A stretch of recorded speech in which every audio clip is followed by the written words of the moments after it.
With James Lee from the Identity Theft Resource Center talking about ways to protect your identity. This person's asking, do we legally need to give our social security number to our doctors and dentists? They're all asking for it. Well, the short answer is no. You're not required to give your social security number to any provider, and a lot of businesses ask for it as well. And the short answer is you don't have to do that. Now, they also don't have to treat you, or they don't have to sell something to you or create an account for you. So you have to weigh that benefit versus the cost there. But yeah, you're not required to give that to someone. Okay. The next question is, I'm concerned about names and birthdays on tombstones. Also, some drugstores are asking for your name and birthday in front of other customers. Well, the names and dates of birth and dates of death are actually public records. So there's not much risk there, or at least not from that circumstance. You have somebody walking through a cemetery. That information is public anyway.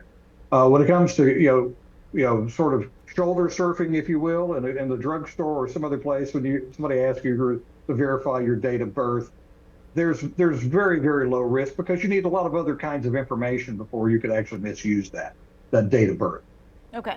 All right. So what people are looking for, they're looking for like pieces of your social security number, your account number, a PIN number, an authentication code, if I can get that out. So they're looking for those kinds of pieces and parts.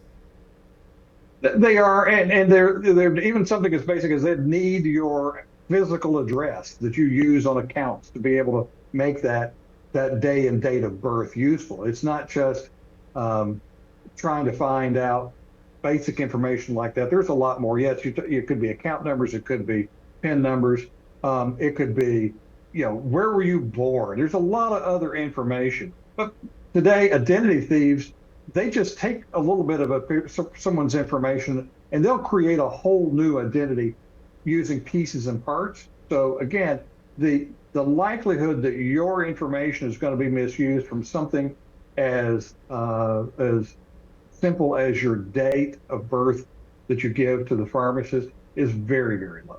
Well, keeping on the pharmacist link, if you have like medicine bottles, or you get your benefits, or you get your drug, receipt, and it's got all your information on it. It's got your name, your birth date, your address. It may have something else on it as well. Those kinds of things, should we be just tossing them, or how should we be dealing with them? Well, any kind of health-related document, and you could almost treat that the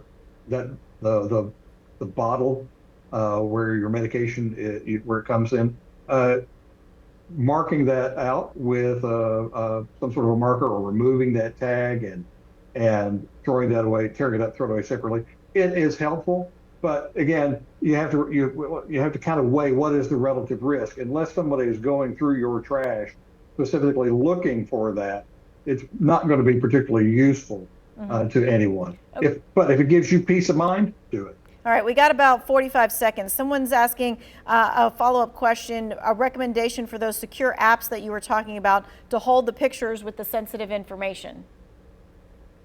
Any of them that you're going to find on the legitimate marketplaces are going to be fine, because they have been vetted by Apple, they've been vetted by Google to make sure that they are safe and secure. So if you can rely on those organizations to help keep the bad stuff out of those app marketplaces. Gotcha. Okay. And lock your devices.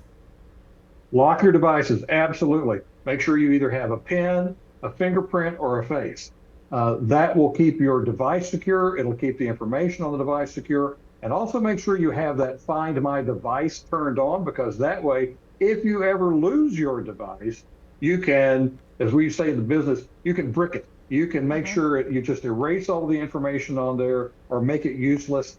So make sure you do that as well. All right. We thank you for your time and your expertise. And this is a great point. One of the easiest ways to protect your identity is to shred your documents. Don't forget, the WFMY New 2 Shredathon is back. It's Tuesday, May 14th. That's a week from today. It's from 4 until 7 at the Greensboro Coliseum. You can bring up to 3 boxes or bags of paper to be shredded.